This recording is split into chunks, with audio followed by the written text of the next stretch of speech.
Hello HSH। और आज हम लोग एक ऐसा केस की स्टडी करने वाले हैं जो ह्यूमन पे नहीं, एनिमल पे प्रयोग किया गया है। और हम लोग काफी बार ये किए हैं कि एनिमल के केसेस हम लोगों ने लिए हैं। हमारा जो क्रॉनिक होम्यो केयर है उसमें हम लोगों ने एनिमल के केस से सॉल्व किए हैं। और प्लांट में भी हम लोग का प्रयोग चल रहा है कि हम लोग प्लांट में भी करें और इनके रिजल्ट देखें। तो ये सब एक्सपेरिमेंट चल रहा है अभी। रेशमा मैडम काफी हद तक प्लांट में भी सक्सेस रही हैं। तो आज उनका जो केस है वो उनके घर की जो पेट है, बड़ी क्यूट सी दो कैट है उनके यहाँ। और अभी कुछ दिन पहले उनको प्रॉब्लम हुई। तो यहाँ कुछ प्रॉब्लम हुई थी। तो दीदी ने फोन करके बताया मुझे कि हाँ ऐसा ऐसा हो रहा है भाई, क्या करना है। तो हम लोगों ने डिस्कशन किया और दीदी ने फाइनल कर लिए थी रेमेडी। बस हम लोग थोड़ा सा फंसो पे इसमें थे, क्या करना है क्या नहीं करना है। तो हम लोगों ने फिर डिस्कशन किया और ये रेमेडी फाइनल की। और रिजल्ट आपने देखा होगा केस के दौरान कि कितना अच्छा रिजल्ट आया। आगे रेशमा हेलो। दीदी केस प्रेजेंट कर, हाँ कंटिन्यू यस, करिए। अभी ऑलमोस्ट सब लोगों ने केस दे पढ़ी होगी ना। हाँ मैम पढ़ी। हाँ नहीं, बोल दीजिए। यस, नहीं अच्छा। सर मैं नहीं मैम मैं नहीं पढ़ी हूँ। रिपीट रिपीट करूँ क्या पर? हाँ ओके। ये मेरा पेट है, कैट है, मेल, 1 ईयर ओल्ड है। बहुत छोटा था तब से हम लोगों ने उसको, मतलब घर जैसा फैमिली मेंबर है। इसके पहले भी मैंने वेटरनरी केसेस सॉल्व किए हैं, मतलब बाहर के भी। और मेरा लैब्राडोर है, उसका भी, बाजू के कैट का भी। और मतलब किए हुए दूसरे हॉर्न्स ब्रीड का भी था। अलग एक बुलडॉग था, वो डॉग को भी मैंने ट्रीट किया है इसके पहले भी। ये थोड़ा सा मैंने बोला हटके डालती हूँ, एक अच्छा सा रिजल्ट आया है रिसेंट। तो ये मेरा कैट लास्ट वीक, वो पे कैसा है, बहुत हम लोग सुबह सिर्फ उसको छोड़ते हैं बाहर, क्योंकि स्ट्रे कैट्स रहते हैं ना, तो फाइटिंग करते हैं और कुछ ना कुछ प्रॉब्लम हो जाती है। तो ये सुबह में जाता है बाहर घूमने, थोड़ी देर में आता है, कुछ खाता है, रेस्ट करता है, वापस बाहर जाता है। तो हम लोग क्या करते हैं, 12 बजे तक उसको ऐसे घूमने देते हैं, और उसके बाद उसको नहीं घूमने देते, अंदर ही, मतलब घर में ही वो रहता है। तो दोपहर के बाद अराउंड 6 o'clock तक वो सोता है, और उसके बाद फिर उसका घर में खेलना कूदना सब चालू हो जाता है। खाता है फिर सोता है रात को। ऐसे उसका एक रूटीन है। लेकिन जैसे सब कैट्स रहते हैं, वो ऐसे गोदी में आके बैठते हैं ना, ये कभी नहीं आता। हम लोग फोर्सफुली लेते हैं ना, फिर भी ये आता नहीं। मतलब सब कैट्स को कैसे से कैरी करते हैं हम लोग, बहुत लाड़ प्यार से, तो इसको अच्छा नहीं लगता वो कैरी करना, यहाँ से वहां लेके जाना, या ये आके गोदी में बैठेगा बच्चों जैसा, ऐसा नहीं उसका रहता। तो एक दिन वो गया अभी लास्ट वीक बाहर, तो पहले से उसको मार्क है कहाँ कहाँ पे फाइटिंग के। उस दिन आया दोपहर में, तो मैंने देखा एक छोटा सा मार्क था इधर उसको। और फिर शाम को हम लोग, वो सोया था बाद में, दोपहर के बाद जैसे सोता है वैसे सोया। फिर हम लोगों ने शाम को देखा, तो अरे बाप रे, इसको बहुत बुखार था, तेज बुखार था। ऐसे ही सोया था, और पूरा इतना सा मार्क, पूरे ऐसे अभी जो आपने देखा है ना मार्क उसका, वो उससे भी ज्यादा था वो सब। और हम लोगों को मम्स कैसे आते हैं और सूजन आती है फेस को, वैसे उसको पूरा सूजन फेस को, कुछ खा नहीं पा रहा था, कुछ नहीं कर रहा था। और फिर सोया ही रहा, मतलब कुछ खाने को वो मांगता है रात को, वो मेरे लाइब्रेरी का पेडिग्री खाने को मांगता है। उसको बाकी ऐसे कैट फूड नहीं अच्छा लगता। तो वो भी नहीं, उसने उसने जब वो खाना रिफ्यूज किया तो मुझे बहुत टेंशन आया, मतलब बोला कुछ गड़बड़ है। फिर रात को तो मैं कुछ कर नहीं पाई, क्योंकि मुझे पक्का पता नहीं था कि पैरासीटामोल या ऐसा कुछ कैट्स को देते हैं या नहीं देते। तो सुबह में भी उसको बुखार था, कुछ खाया नहीं। तो सुबह में क्लिनिक निकलती हूँ ना, तब मैंने थोड़ा सा एनालिसिस किया, और रेमेडी देखी तो रूटीन रेमेडी थी ना, तो वो नहीं थी मेरे पास से, खत्म हुई थी। तो मैंने इमरजेंसी में उसको एकोनाइट दिया।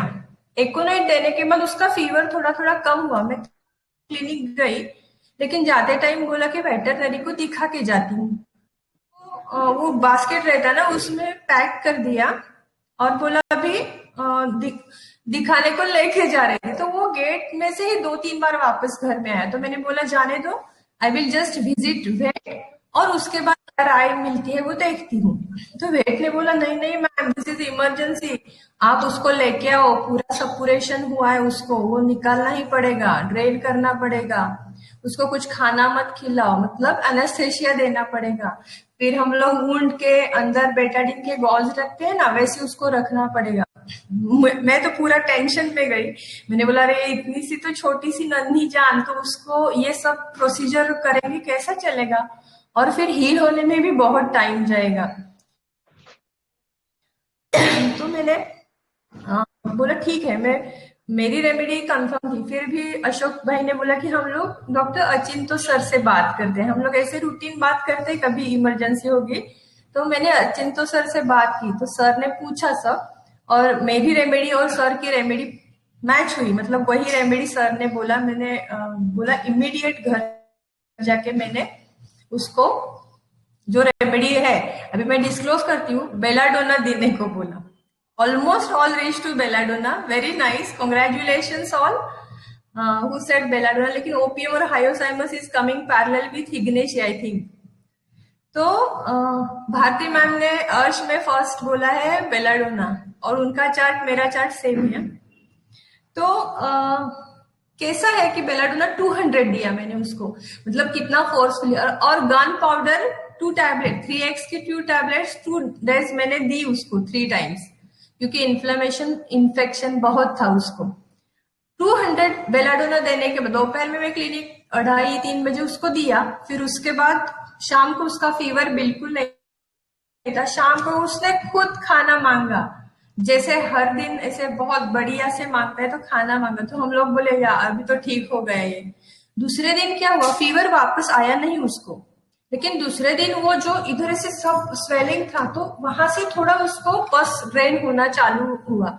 तो मैंने उसको ठीक कॉटन से गर्म पानी से पूरा साफ कर दिया, उसके अर्निका और कैलेंडुला उस पे लगाया, 2-3 बार ड्रेसिंग किया। फिर वो खुद भी लीक करता था, और उसके बाद 2 दिन में उसकी एनर्जी वापस, सब कुछ नॉर्मल हो गया। अभी आप लोगों ने वो पीक देखा है ना, सिर्फ उसका अभी उसके ऊपर हेयर्स आना बाकी है, बाकी एवरीथिंग इज नॉर्मल। तो क्या होता है तो मतलब क्या होता है, जैसे पेडियाट्रिक केस है, और ये वेट मतलब पेट रहते हैं या एनिमल्स रहते हैं, तो वो बहुत डिफिकल्ट थिंग्स रहती है। सिंपल है सब, लेकिन बहुत डिफिकल्ट रहती है कि कुछ समझ में नहीं आता कि क्या देना क्या नहीं देना, क्योंकि वो बोलते ही नहीं। तो इसके पहले मैं तो टिप्स भी 2-3 टिप्स देने वाली हूँ लास्ट में।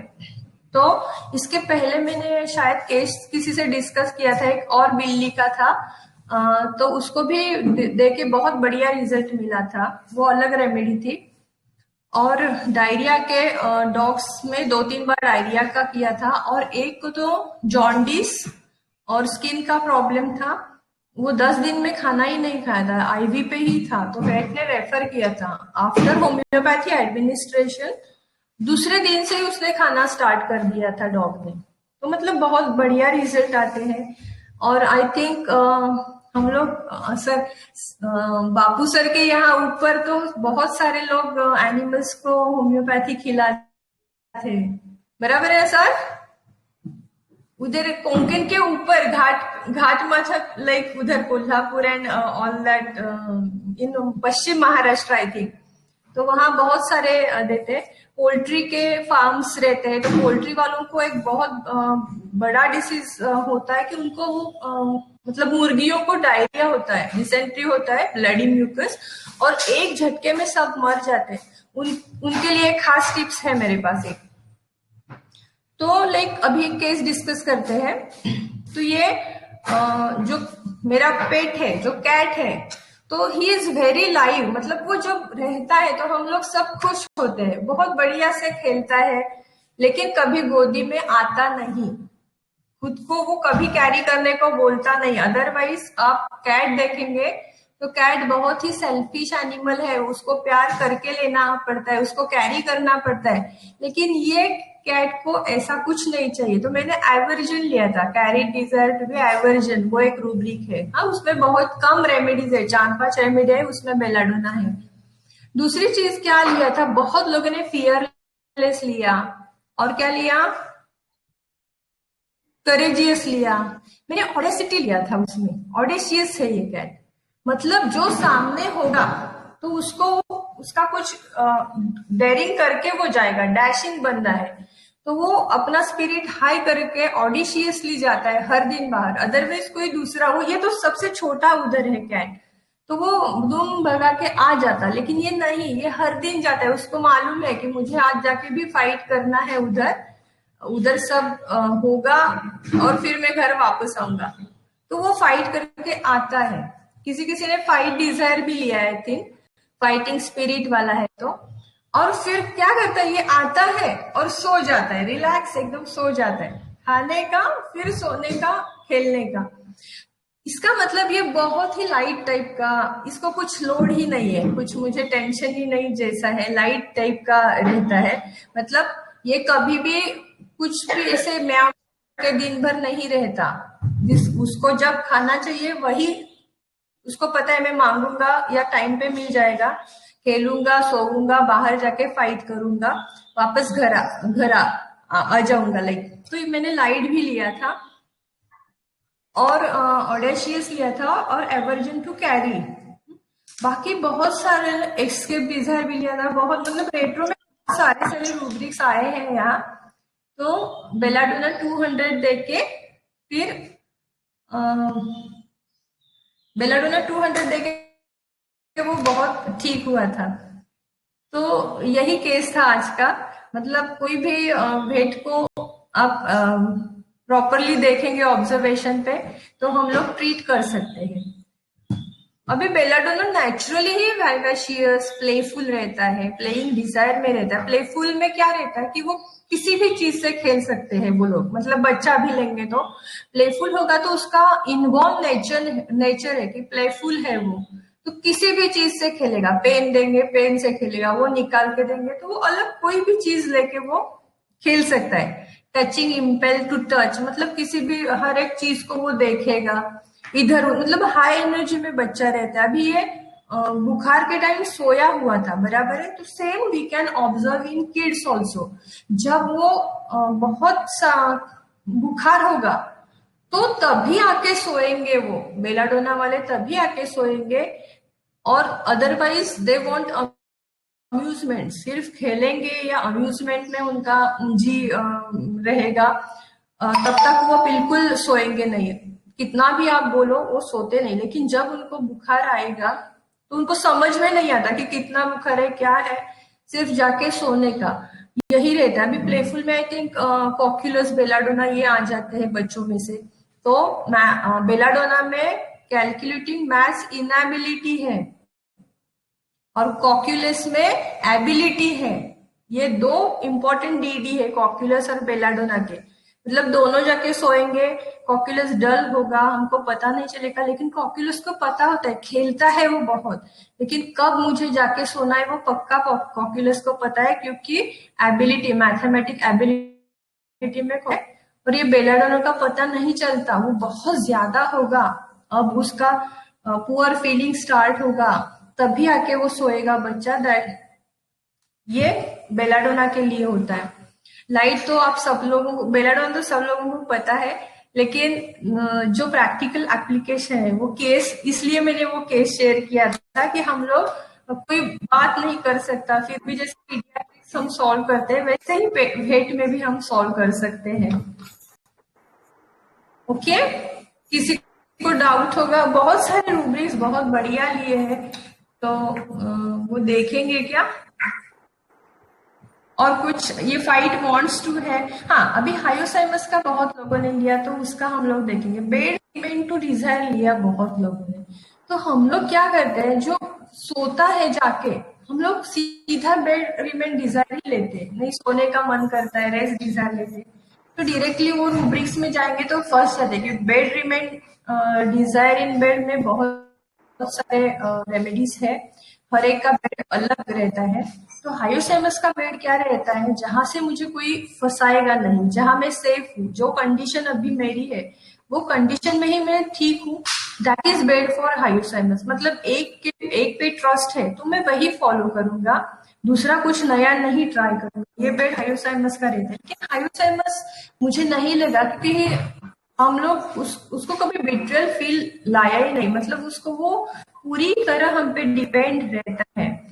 और जो किसी को लगा कि वेट के पास हम लोग लेके जा रहे हैं, वो नहीं था, क्योंकि उसको पहले कभी हम लोगों ने वेट के पास लेके गए ही नहीं, मतलब उसको पता ही नहीं इंजेक्शन क्या है और क्या है। लेकिन वो डरता है क्योंकि कार में वो नहीं बैठता। डिस्कंसर्टेड लिया था तो मैंने उसका एक्सप्लेनेशन दिया था। डिस्कंसर्टेड जो कंडीशन रहती है तो उसका एक प्रोसेस रहता है। डिस्कंसर्टेड जब हम लोग होते हैं इमोशनली या फिजिकली, तो उसका एक लॉन्ग प्रोसेस रहता है। एक दिन में कोई डिस्कंसर्टेड मोस्ट ऑफ द टाइम नहीं होता। तो डिस्कंसर्टेड के लिए जो बंदे रहते, सिर्फ 2 रेमेडी है, मैंने बेसिक कोर्स में भी लिया था परसों। 2 ही रेमेडी है, इग्नेशिया आई थिंक ब्रोमियम है। तो वो उसमें क्या होता है कि सफरिंग है या हम लोग करते हैं इग्नेशिया का, तो आई अप्रिशिएशन में अप्रिशिएशन चाहिए, या कोई तो मुझे देखे, ये चीज उनको लगती है। और वो जब नहीं होती तो डिस्कंसर्टेड स्टेट में जाते हैं। मतलब अभी तक मैं सब कर रही हूँ, ये कर रही हूँ घर के लिए, वो कर रही हूँ, आईपीआर के लिए सब कुछ कर रही हूँ, और वो लोग मुझे ध्यान ही नहीं दे रहे, मुझे स्पेस ही नहीं दे रहे। Then she had into disconcerted state. Immediate कोई डिस्कंसर्टेड होता नहीं है। फॉर एग्जाम्पल बच्चे का मैंने दिया था, तो बच्चा is crying all the time crying, लेकिन वो चीज हम लोगों को समझ नहीं आ रही है। तो बच्चा, अरे मैं इतना जोर से रो रहा हूँ, समझ ही नहीं आ रहा, देन वो अपने एफर्ट्स को छोड़ देता है। मतलब मैं अभी कुछ नहीं, डिस्ट्रैक्ट हो जाता है, मैं कुछ नहीं कर सकता, उसकी आशा इज डिस्कंसर्टेड स्टेज। अभी मेरे मुंह से कुछ निकल ही नहीं रहा, that is disconcerted stage. Okay. OPM का लिया था कि नॉट आस्किंग एनीथिंग। तो ओपीएम वो कहाँ से ही मुझे डर नहीं लगा था। और लाइक उसका जो पहले वाला स्टेज था, मतलब नॉर्मल जो है, वो स्टेज पे मैंने कॉन्सेंट्रेट करके और सर के गाइडेंस के थ्रू मैं बैडोना तक पहुंच गई थी।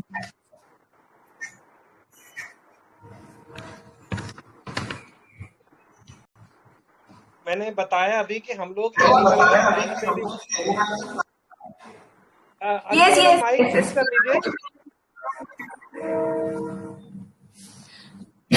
हम लोग अभी प्लांट में भी काम कर रहे हैं, एनिमल पे भी काम कर रहे हैं, और जो भी अच्छे रिजल्ट आएंगे आपसे शेयर करेंगे। सुनो, प्लांट में तो मैं यूज करती हूँ।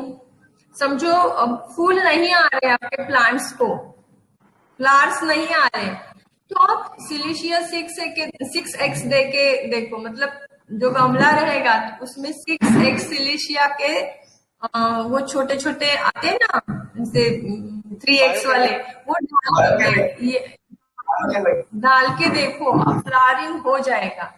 अभी देखो पोल्ट्री फार्म्स, बहुत सारे जगह पे पोल्ट्री फार्म्स रहते हैं, या फार्मर्स के पास भी मुर्गियां रहती है। तो उनको जब डायरिया होता है, मतलब बहुत सारे फार्म है तो एक साथ खाना देते हैं वो मुर्गियों को, और उनमें डायरिया होके एक रात में सब लोग सब जाते हैं, मतलब एक्सपायर हो जाते हैं, डेड हो जाते हैं। तो एलोस का मदर टिंचर जो होता है, तो पूरे खाने में डालने का, मतलब जो उनका ऐसे पाइप रहता है उसमें खाना रहता है, तो एलोस का पूरा मदर टिंचर भिगो के उसमें डालने का वो फूड पे, तो 101% उनको डायरिया नहीं होता। This is clinically tested. Then जब ये डॉग्स में डायरिया दे सकते हैं, डॉग्स में जब होता है तो आप अर्सेनिक 1 ml फ्रूटफुल मेडिसिन आप आराम से ले सकते हैं, क्योंकि most of the time dogs over ईट करते हैं, इंडाइजेशन प्रॉब्लम हो जाता है, बाहर का कुछ खाते हैं मिट्टी वगैरह, तो arsenic work miraculously. I have cure 2 cases of this, मतलब सीवियर डायरिया, यहाँ से वहां हिलने में भी डायरिया, 1 m 5 मिनट्स 10 मिनट्स में 5-6 डोज, 5-6 डोज के बाद स्टॉप, नो डायरिया मोर। ओके, देन मैंने एक हॉर्न का ट्रीटमेंट किया था, तो उसको बिलिरुबिन हाई था, नॉट ईटिंग एंड कुछ नहीं खा रहा था, अभी मरने को आया, तो मैंने उसको nux vomica 1 m daily and chelidonium 200 दिया था। सेकेंड डे से उसने स्टार्ट किया खाना, with in 8 days normal report आया। देन थेरापेटिक पे स्किन के लिए मैंने सल्फर भी यूज किया है, जो उनके बाल झड़ते हैं और उधर फंगल इन्फेक्शन या कुछ हो जाता है डॉग्स में, तो सल्फर 6 में दिया था daily, morning evening 7 days. Sulphur also work miraculously. तो हम लोग ऐसे ट्राई कर सकते हैं, और वेट से हम लोग ज्यादा पैसे भी ले सकते हैं मतलब that is speciality for us, कि कभी कभी वेटरनरी डॉक्टर्स भी हम लोगों को रेफर करते हैं केसेस, तो ट्राई करने में कुछ हर्ज नहीं है। लेकिन माइंड मेथड वर्क्स मिराक्युलसली इन वेट ऑल्सो, क्योंकि हर एक इंडिविजुअल अलग अलग रहता है, तो उसका एक पिक्युलरिटी रहता है, राइट? तो you can try all that things. और कुछ मैम साइलिसिया किस आधार पर दी हैं प्लांट में? जी साइलिसिया आपने बोलिए। साइलिसिया प्लांट में किस आधार पर दी हैं? उसका आधार क्या बना है? वो बायोकेमिक के लिए दिया था, बायोकेमिक के नहीं तो उसका अब किस आधार पर दी? कुछ तो सोचे होंगे, मैंने क्यों साइलिसिया बात। मैं बता रहा हूँ। यस, तो फ्लावर्स को जो ऐसे वाइट वाइट, भाई आपको बोलना है क्या? हाँ, साइलिसिया जो है बोलिए। बॉडी के इनर पार्ट को, हेयर को, नेल्स को ग्रोथ करता है और उसको अच्छा शेप देता है। जो चीज बॉडी से बाहर निकलती है उनका क्वालिटी सुधारता है। प्लांट में साइलिसिया वही काम फ्लावर के लिए करेगा, उसकी पत्तियों के लिए करेगा। आप डाल के देखिए, प्रैक्टिकली बहुत अच्छे रिजल्ट आए हैं। Thank you. ओके, अपना गमला में डालेंगे। मैम एक क्वेश्चन था, क्वेरी था। आपने बोला था ना वो कैट यूजुअली सबके गोदी में आती है और आपकी कैट गोदी में नहीं जा रही थी, तो उसके लिए लाइक क्या रुब्रिक ले सकते हैं? हाँ बोलिए। हेलो, या कैट जैसे हाँ, सबकी बोलिए। गोदी, मोस्टली सब कैट गोदी में जाती है ना आपके, लेकिन आपकी कैट नहीं आ रही थी ना, तो उसके लिए आपने क्या लिया था मैम? ये अभी था कि हमेशा से ही वो वैसा? मैंने लिया हमेशा, हमेशा के लिए, कभी भी नॉर्मल स्टेज पे भी वो नहीं आता, बचपन से ही नहीं आता।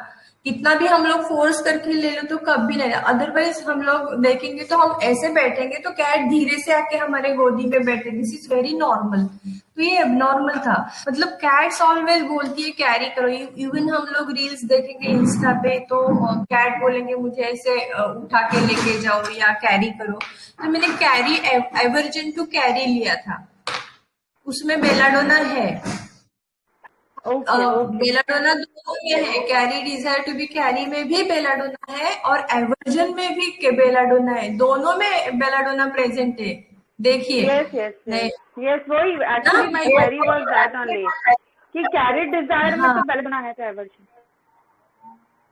करके बोलिए प्लीज। यस यस, वो कैरी डिजायर में भी है और एवर्जन में भी है। और मैम मेरा भी एक क्वेरी है कि आपका मोड ऑफ एडमिनिस्ट्रेशन क्या था सर? हाँ, वो तो बहुत डिफिकल्ट है। Very good question, very good question. And reputation मैंने क्या किया, यस रिपीटेशन मैंने TDS दिया, 3 टाइम्स इन अ डे दिया, बेलाडोना 200। वो मैंने क्या किया, फिर छोटा सा पानी, सिरिंज हमारी रहती है ना, तो 1 स्पून पानी लिया, उसमें 3 ड्रॉप्स डाले और फिर सिरिंज से उसके मुंह में डायरेक्टली फोर्सफुली मैंने दिया। मतलब वो थोड़ा सा बाहर आता है तो मैंने वापस मतलब एटलीस्ट एक कंसिडरेबल अमाउंट उसके पेट में जाए, ऐसा किया। और जो गन पाउडर था तो वो भी मैंने twice in a day for 2-3 days. शायद मैं भी बेलाडूना हूँ, क्योंकि मैंने फिर ठीक होगा फिर छोड़ दिया वो 2 दिन में ही। खुद भी मैं मेडिसिन वैसे ही करती हूँ, नहीं लेती लाइक। तो उसको मैंने ऐसे सिरिंज पानी लिया 1 टेबल स्पून, उसमें 3 ड्रॉप्स डाले, सिरिंज में भर दिया और उसको मुंह में डाल ऐसे लिया। क्योंकि most of the time dogs खाते हैं मतलब, लेकिन ये कैट्स में तो प्रॉब्लम होगा ना, और इतना बुखार था नहीं खाया। लेकिन मैंने ऐसे फिर गन पाउडर का क्या किया, पाउडर बनाया उसका, और फिर उसके से थोड़ा थोड़ा मुंह में डाल के, और मैम दे दिया बेल था। बेल 200 का सिंगल डोज दिया आपने एक बार मतलब? नहीं, मैंने TDS, यस यस, 3 ड्रॉप्स दिए, उसके बाद दोपहर में, फिर शाम को दे दिए। इसे 3 बार दिए, 2 डेज दिए, उसके बाद उसको जरूरत ही नहीं पड़ी। और डेली स्पंजिंग होती, साफ सुथरा किया, अर्नी का क्यू भी उसको लगाया, और कैलेंडुला भी लगाया। लेकिन उनका नेचुरल प्रोसेस भी एक रहता है, वो टंग से लीक करके साफ करते हैं। लेकिन क्या हुआ, उसका जो पोस्चर या पोजीशन है ना, उधर तक उसकी टंग नहीं पहुंचती थी। मतलब ऐसी जगह पे उसको लगाया ना कि वहां वो नहीं कर सकता था। तो हम लोगों ने साफ किया, 1 डे में उसका डिस्चार्ज सब खत्म हुआ। मतलब जो लेंदी प्रोसेस थी ना वेटरनरी के पास जाके, वो सब बहुत हॉरिबल रहता है, सब खत्म हुआ। मतलब वो करने की जरूरत ही नहीं पड़ी। Okay ma'am, thank you. Reshma ma'am, और कुछ रेशमा मैम या सेलिशिया कैसे डालेंगे प्लांट में? ये सिलिशिया ऐसे ही हम लोग जब वाटरिंग करते हैं ना, तो थोड़ा सा पाउडर बना के डालने का उसमें। 1 टैबलेट, कभी कभी ऐसे वो 3 टैबलेट। बायोकेमिक के 2 डालने थे, 2-3 डालने थे टैबलेट्स। लेकिन कंटिन्यूटी चाहिए उसमें, तो वो हो जाता है। अभी देखो ये फिश रहते हैं ना, फिश टैंक्स में और इंटरवल क्या फिश रहता है रहते मैम? हैं या कितने दिन पर जी डालते हैं? इंटरवल क्या रहता है साइलिशिया डालने का? कंटिन्यू फॉर 3-4 डेज आप डाल दो, उसके बाद 15 to 20 डेज कुछ नहीं डालने का, क्योंकि तब तक उसका नए लीव्स आ जाते हैं, और उसके बाद फ्लावरिंग प्रोसेस स्टार्ट हो जाता है। तो 20 डेज तक कुछ देने का नहीं। Okay, thank you ma'am. और उसके साथ उसको वो वर्मी का कुछ ये बर्मी रहता है बर्मी ना, जी, फर्टिलाइजर, बर्मी बर्मी कंपोस्ट। बर्मी कंपोस्ट। हाँ ऑर्गेनिक, यस हाँ, ऑर्गेनिक ऑर्गेनिक रहता है। है वो। एक अशोक भाई को पता है अपना मेरे माइक पास बोलने के बाद माइक ऑफ फ्लावरिंग कर प्लांट्स लीजिए। है।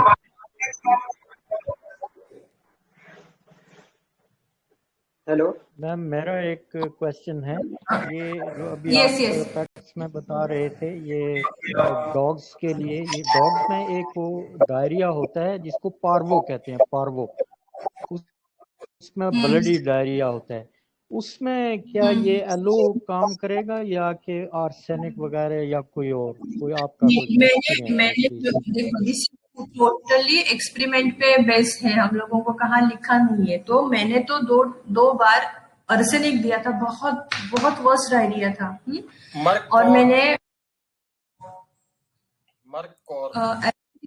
अर्सेनिक में बहुत बढ़िया काम किया था, क्योंकि फूड पॉइजनिंग जैसे केसेस में arsenic works very miraculously in human being also. तो अर्सेनिक वेरी इंडिकेटेड रेमेडी है ये एनिमल्स के लिए। इफ ब्लडी डायरिया होगा तो हम लोग मतलब ट्राई कर सकते हैं, मर्कसॉल है, हाँ मर्कसॉल भी दे सकते हैं हम लोग। उसमें कॉम्बिनेशन दिया, मर्क दे सकते हैं हम लोग। और मतलब हम लोगों को थेरापेटिक पे जाके वेट में थोड़ा सा देखना पड़ेगा।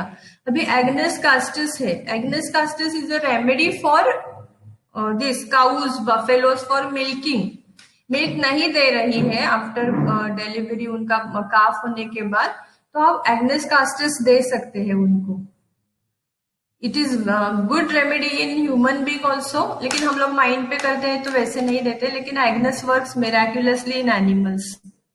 और चेलिडोनियम का मैं बताती हूँ। जो फिश रहते हैं ना, फिश हमारे फिश टैंक पे या ब्रीडिंग करते हैं फिश का, तो उनमें चेलिडोनियम का मदर टिंचर वो पानी में डालना, क्योंकि मोस्ट ऑफ द टाइम पानी के इन्फेक्शन से फिश मर जाते हैं।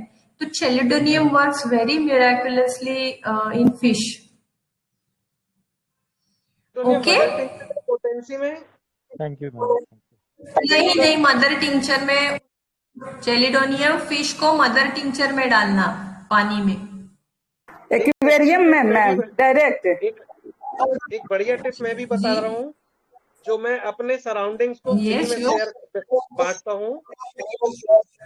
वो जो डॉग जिनकी स्किन एकदम खराब हो जाती है, एकदम सोराइसिस जैसी हो जाती है, पूरे बाल झड़ जाते हैं, यस सर। बाकी लोग माइक बंद कर लें। तो जो डॉग्स बिल्कुल जिनका स्किन ऊपर रफ हो जाता है, सोराइसिस जैसा हो जाता है, पूरे बाल झड़ जाते हैं, उनको सोराइनम 1 ml 15-15 दिन में 3-4 डोज दीजिए। विद इन 2 मंथ आप देखना उसकी स्किन सुधर जाएगी, बाल एकदम सुंदर हो जाएंगे और वो बहुत अच्छा हो जाएगा। पूरी स्किन में बाल नहीं है, पूरे में बाल आ जाएंगे। ये मैं फ्री से बांटता हूँ अपने यहाँ, जिनको भी होता है। आप फ्री की टिप्स सर अपने रूटीन पेशेंट में भी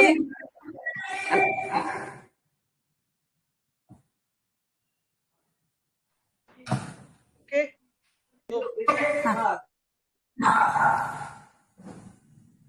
आज फिनिश करें, राउंड वाइंड अप करें। यस, किसी को और कुछ पूछना है क्या? मुझे पता नहीं था। Hello ma'am. मैम मुझे गन पाउडर के बारे में कुछ बताइए ना। क्या? उसका क्या रोल क्या है गन पाउडर का, आपने कैसे दिया, मतलब उसके बारे में कुछ भी पता नहीं है। देखो, अभी घर का ही कुछ होगा ना तो थोड़ा सा कंफ्यूज रहते हैं हम लोग, ये क्या दूं क्या नहीं दूं। तो लाइक गन पाउडर जो इसे स्वेलिंग रहते हैं, इन्फ्लेमेशन रहता है, तो गन पाउडर बहुत अच्छे से एक्ट करती है।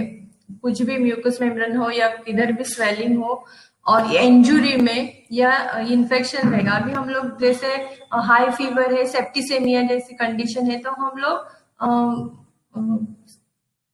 अलग अलग पायरोजिन जैसे मेडिसिन देते हैं जिससे झट से फीवर कम हो जाए। बराबर है, सेम गन पाउडर काम करता है, गन पाउडर 3x। और मैं घर पे नहीं थी, क्लिनिक में थी, तो घर के क्लिनिक में गन पाउडर था, तो मेरे बच्ची को बोला अरे गन पाउडर पहले निकाल और डाल, तो वो पाउडर ही ढूंढती रही, उसको मिली नहीं टैबलेट। तो like gun powder works on this cases. Inflammation है, बहुत स्वेलिंग है, सेप्टिक कंडीशन आया है, उसमें आप गन पाउडर दे सकते हैं। तो वो आपने कैसे दिया मैम? गन पुराना घाव सुखाने में भी काम करता है गन पाउडर। जी, अंजू मैम को ज्यादा पता होगा, मैम बताइए। हाँ, पुराना घाव है जो काफी पस दे रहा है, सूख नहीं रहा है, हिल नहीं कर रहा है, तो वैसे में गन पाउडर देते हैं हम लोग और बहुत अच्छा रिजल्ट है, बहुत अच्छा रिजल्ट है। मैंने पेशेंट के अलावे घर में भी हम इसको इसको यूज किए हैं। मेरी बहन 1 टैबलेट 3 टाइम। मेरी छोटी सिस्टर को पैर में हो गया था इन्फेक्शन, डॉक्टर बोला कि आपका इन्फेक्शन जो है हड्डी तक पहुंच गया है और सर्जरी करना पड़ेगा। मैं भी हड्डी में भी कुछ इन्फेक्शन आ गया तो उसका भी कुछ करना पड़ेगा। फिर हमको फोन की, हम बोले कुछ नहीं, चुपचाप तुम पैर अपना, एंकल ज्वाइंट है ना उसी पर हो गया था, कैसे कैसे हुआ था आपसे उतना हम डिटेल लेने नहीं गए, बस थेराप्यूटिक आधार पर बोले तुम पैर को लटका के ज्यादा देर नहीं रखो और गन पाउडर 3x मंगाओ, एक गोली 3 बार करके खाना शुरू करो, सूख जाएगा। तो 3 से 4 दिन में उसका जो है घाव काफी भरने लगा, पस निकलना भी कम हो गया और अब सर्जरी की आवश्यकता नहीं पड़ी। ये घर की बात है और क्लिनिक में तो खैर बहुत ही हम लोग यूज करते हैं। बहुत बहुत बहुत अच्छा मेडिसिन है घाव के लिए। Thank you ma'am. आज के लिए बहुत हो गया। नेक्स्ट बहुत जल्दी एनिमल के और केस लेंगे हम, अचिंतो सर से, रेशमा मैडम से, थैंक यू मैम। हेलो, एक ओके क्वेश्चन था मैम। हेलो, बोलिए। वो गन पाउडर हम अल्सर में भी यूज कर सकते हैं? यस, अल्सर में यूज कर सकते हैं। जैसे हेलो सेप्टिक मैम। गिना तो हम लोग गन पाउडर यूज करते हैं। पेप्टिक अल्सर में भी अच्छा काम करता है। पेप्टिक अल्सर में भी प्रैक्टिकली देखे हैं, काफी अच्छा रिजल्ट।